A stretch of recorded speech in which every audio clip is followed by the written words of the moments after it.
Guys, flex ko lang yung dates dito na umpisa nang mag brown. Kaso lang hindi ako sure kung maganda siya yung quality or ano. Malit lang yung puno niya. Season talaga yan ngayon kasi summer eh. Ito pala yung area namin dito. Punta ako ng bus station. Lalakad ako pataas. Kasi doon yung highway sa taas eh.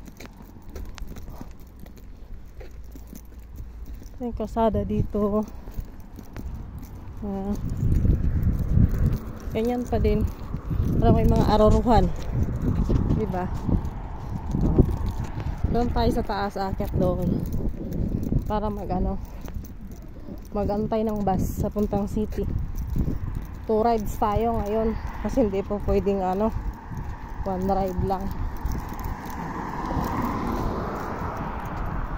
Kalsada sa amin yan. Punta doon.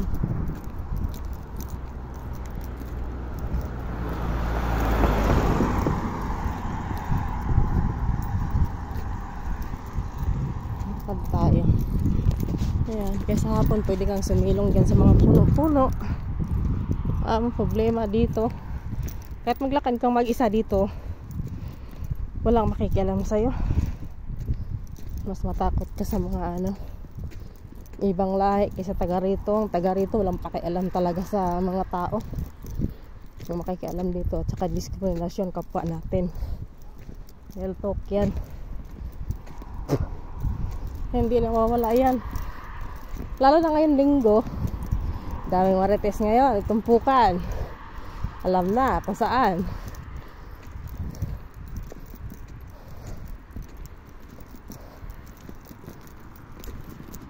See you later guys.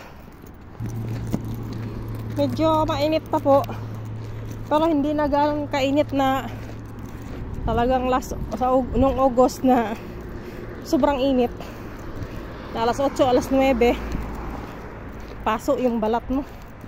Ngayon malamig na yung hangin. Baba tayo sa tunnel. Dito yung daanan papunta doon sa kabilang station.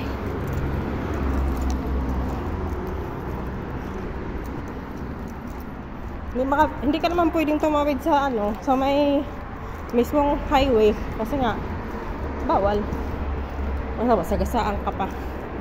Ito yung tunnel dito. Diba? Yan. Parang Maynila din. Ganito din sa Maynila eh. Yan. Parang Quiapo. Daming bandal. Diba ngayon siguro wala na. Baka bumalik na naman. Ito dito talagang daming mga bandal-bandal na ganyan. Nakakahingal maglakad. My God. Yan. Dito tayo akyat.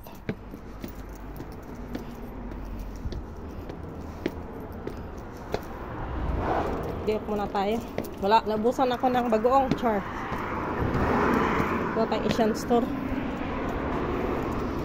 So dito dapat maghintay ng bus. May makakasabay tayo doon na isang Sri Lanka siguro yan. Dito yung highway guys. Yan. Thank you for watching.